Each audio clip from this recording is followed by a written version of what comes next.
When Emma and Lucas inherited the old cottage deep in the woods, they thought it was the escape of a lifetime. But the moment they stepped inside, something in the shadows began watching, waiting, and slowly pulling them into a nightmare they could never escape. I had always imagined escaping the city, leaving behind the constant hum of traffic, the glaring lights, and the endless noise of people who never seemed to stop talking. When I found the listing for the old cottage in the woods, I felt a pull I couldn't explain. It was small, almost hidden, with a crooked roof and walls darkened by years of weather. The description was brief, almost dismissive, mentioning only that it had been empty for decades. The reviews were sparse and vague, warning of strange occurrences, but I convinced myself it was just old superstitions. I wanted isolation, quiet, and the chance to finally be alone with my thoughts. The drive to the cottage was unsettling. The road was narrow and winding, lined with thick trees that seemed to lean in, blocking most of the light. The air smelled damp, earthy, and faintly metallic like iron. I felt exposed and watched, though I knew no one was around. When I finally reached the cottage, it was smaller than the pictures suggested, almost swallowed by the forest. Its wooden walls were rough and dark, covered with moss and age. The windows reflected the dim light of the afternoon like black eyes, and the door sagged slightly on its hinges. I hesitated before stepping inside, feeling a chill run down my spine that had nothing to do with the cool air. The inside smelled of dust and decay, a heaviness that clung to my clothes and skin. The floorboards creaked under every step, announcing my presence to the empty house. Cobwebs stretched across the corners, thick and gray, and the fireplace was filled with old, cold ashes. It was too quiet, and the silence pressed against my ears in a way that felt almost alive. I tried to shake it off, telling myself the house was just old, nothing more. Yet every shadow seemed to flicker, twist, and retreat as I moved through the rooms. I wandered the cottage carefully. The kitchen was cluttered with rusted utensils and rotting scraps of what might have been food long ago. The bedroom felt heavier than the rest of the house, the air almost sticky with a presence I couldn't see. Furniture was oddly placed, and there were subtle signs of life. A chair tilted slightly, as if someone had just stood, footprints in dust that faded before reaching the corners of the room. I told myself I was imagining it. Still, the feeling of being watched crept along my spine.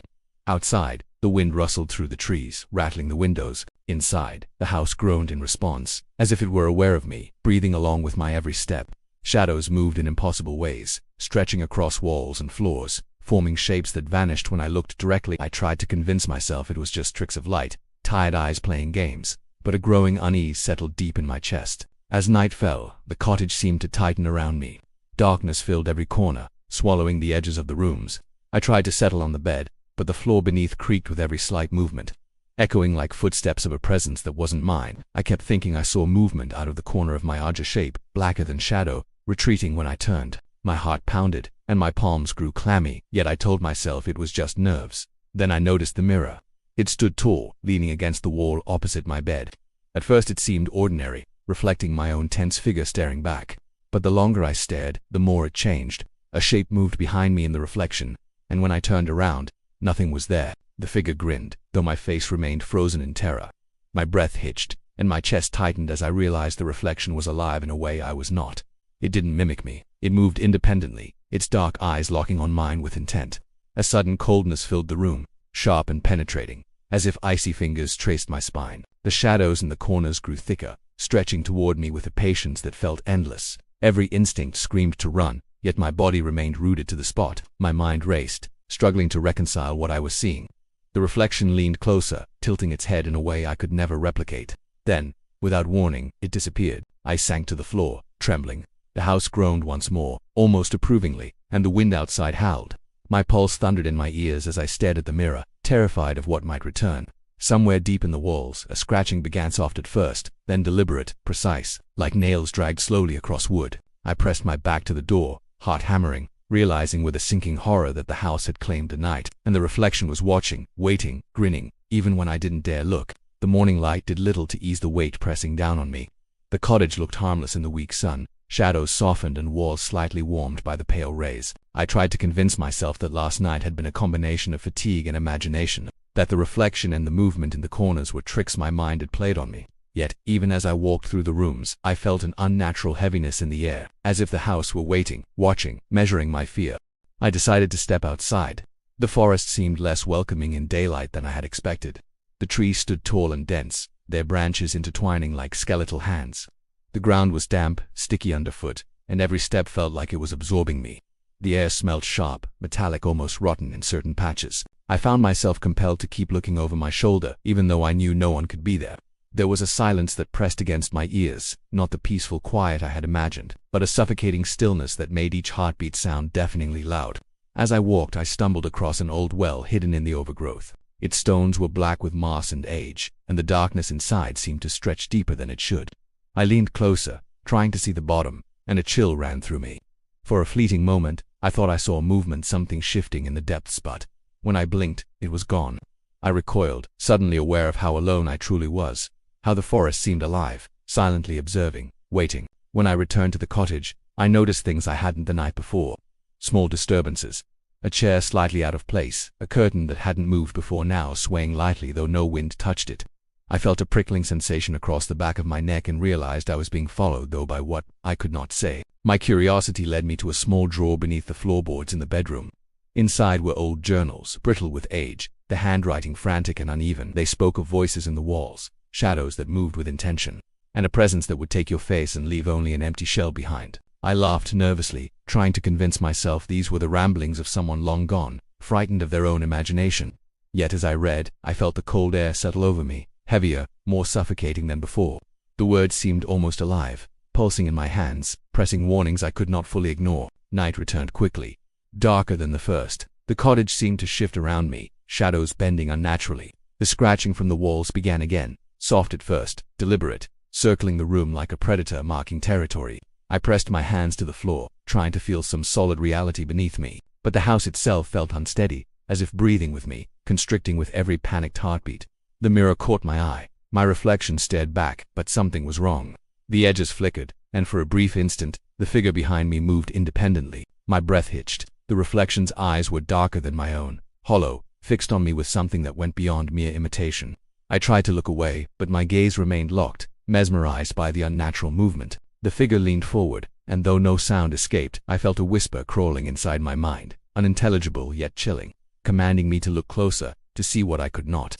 Suddenly, the scratching intensified, sharper, faster, circling the room like claws across wood. Shadows twisted and pooled in corners, growing darker, stretching unnaturally toward me. My chest tightened, my throat dry, as if the air itself were conspiring to suffocate me. I stumbled back, tripping over the edge of the rug, and my eyes darted to the mirror once more.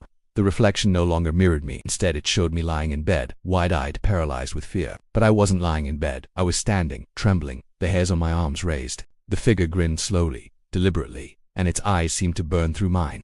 I ran toward the door, desperate to escape, but it refused to budge.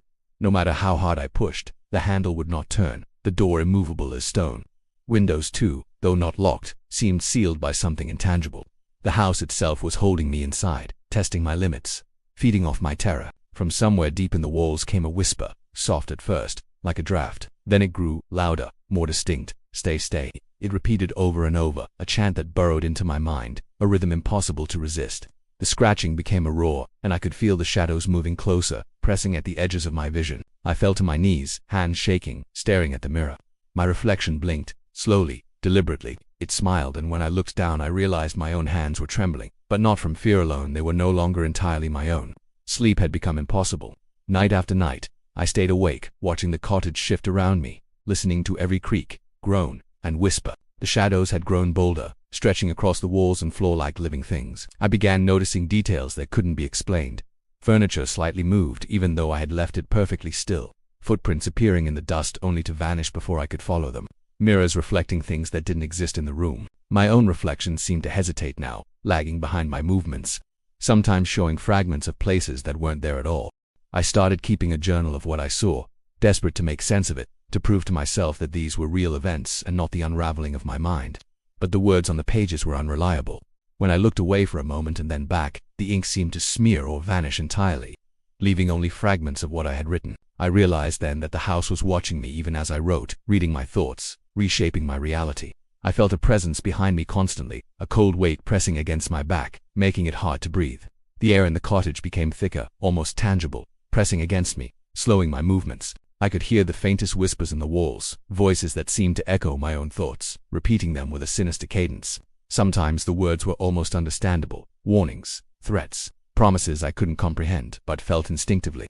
I tried to leave, to step outside into the forest, but the door refused to open. No matter how hard I pushed, it stayed shut, unyielding, as if the house itself were alive, holding me captive. The windows too were uncooperative. Even when I tried to smash one with a fallen chair, the glass didn't break. It rippled like liquid, reflecting the darkness inside, not the world outside. Then came the scratching, louder now, deliberate, moving across walls and floors in patterns that made my stomach twist. At first I thought it was rodents, or branches scraping the house, anything but what it was. The sound spelled letters, almost too slow to recognize at first. S-to-I. My chest tightened as the realization hit me that this was no accident, no harmless prank of the mind. The house itself wanted me to stay, wanted something from me I could not yet understand. Shadows began pooling in the corners of rooms, thicker, darker, writhing like liquid, stretching toward me with an unrelenting patience. I froze in front of the mirror, my only glimpse of something familiar in a place that had become alien. My reflection no longer copied me. It acted independently. One moment I saw myself standing frozen in fear. The next, my reflection was lying on the bed, wide-eyed, staring directly at me. Its lips moved, whispering words I couldn't hear, but I felt their intent, invasive, twisting my thoughts. The reflection leaned closer, tilting its head unnaturally, smiling in a way I could not replicate. I tried to step back, but my feet seemed glued to the floor, the air thickening around my legs like a viscous trap. The shadows grew bolder, climbing the walls, pulling at my feet, twisting into shapes that almost resembled human forms. Faces pressed against the darkness, their mouths open in silent screams. I felt the floor vibrate beneath me, like the heartbeat of the house itself syncing with mine, amplifying my fear.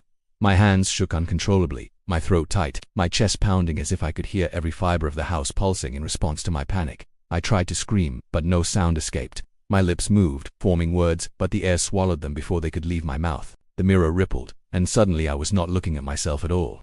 Instead, I saw a figure crouched in the corner behind me, featureless, black, completely human in shape yet impossibly wrong.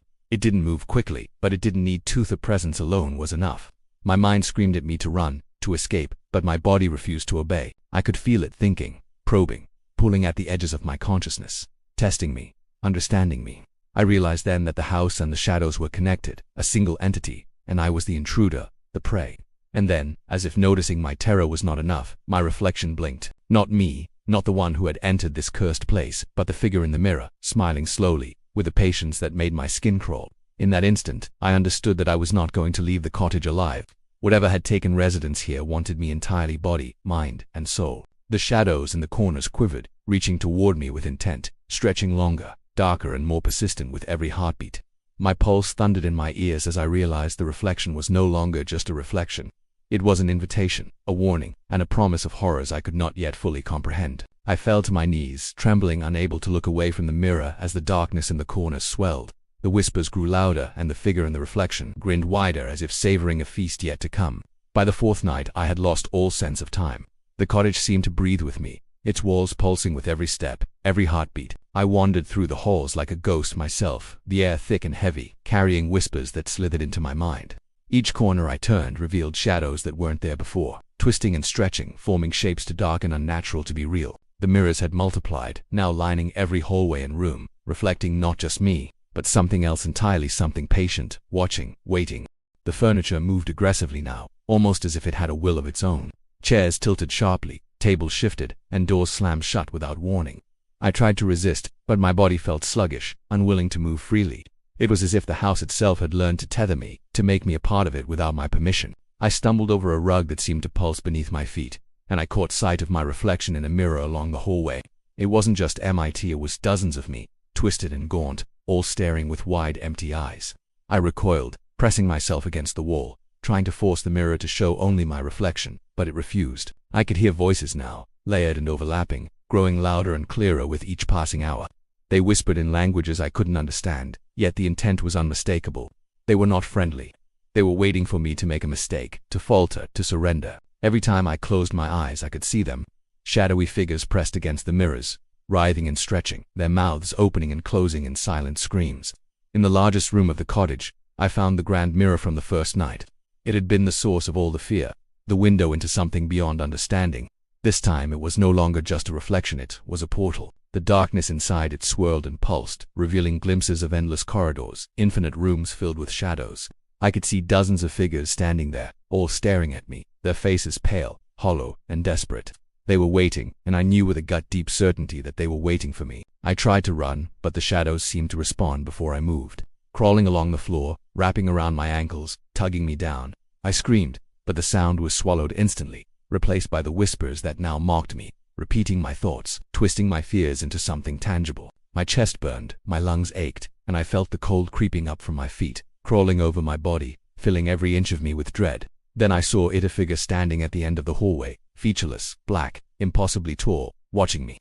It moved slowly, but there was no uncertainty in its motion. It glided forward without a sound, and I could feel its intent pressing into my mind. I wanted to run, to scream, to fight, but my body refused to obey. My thoughts were no longer my own. They were being probed, twisted, tested. The figure stopped just inches from me.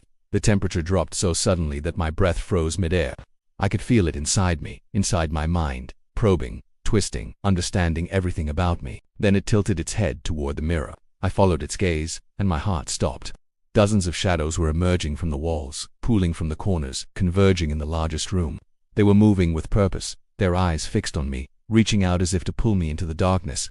My own reflection in the grand mirror smiled. It wasn't a copy of MIT, it was something else, something older, crueler, hungering for me to join it.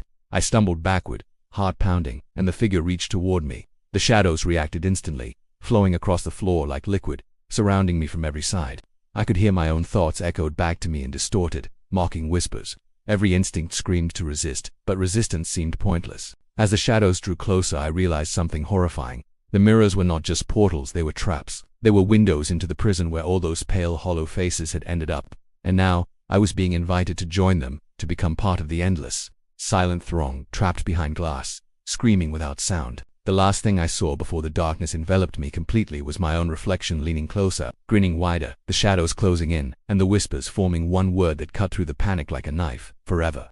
I had lost all sense of time. Days, nights, it no longer mattered. The cottage had become a living thing around me, pulsating, breathing, controlling me. I wandered its halls like a ghost, my steps heavy, my mind frayed. The shadows had grown even bolder, stretching and writhing, pooling at my feet and crawling up the walls. Every mirror reflected not just me, but something else, something patient, waiting, grinning. My reflection no longer belonged to me. It had a life of its own, moving independently, watching, judging, laughing silently at my fear. The air was thick with whispers, overlapping voices that burrowed into my skull, twisting my thoughts. Every attempt to think clearly was met with a barrage of voices speaking in tones that were almost human, yet wrong. They whispered warnings I could not understand, promises I could not resist. I realized with a creeping dread that the house, the shadows, and the mirrors were connected. They were one entity, and I was nothing more than a trespasser, trapped in a cage made of walls and reflections. The largest mirror, the one that had first shown me the figure behind me, now covered an entire wall. It pulsed and shimmered like liquid, revealing not a reflection, but a corridor that stretched endlessly, filled with pale, hollow-eyed figures pressed against its invisible walls.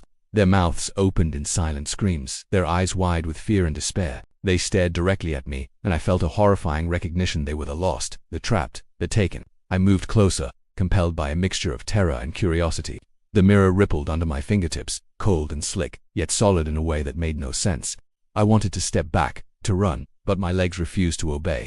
It was as if the house had fused with me, tethering me to its dark will. Shadows pooled at my feet, climbing higher, wrapping around my ankles, tugging me toward the mirror. I screamed, but no sound came out, and the whispers laughed, echoing in my head.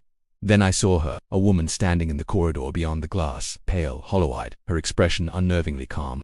She was me, but not me, an older, twisted version, smiling as if she had been waiting for this moment. Slowly, she raised her hand, beckoning me forward.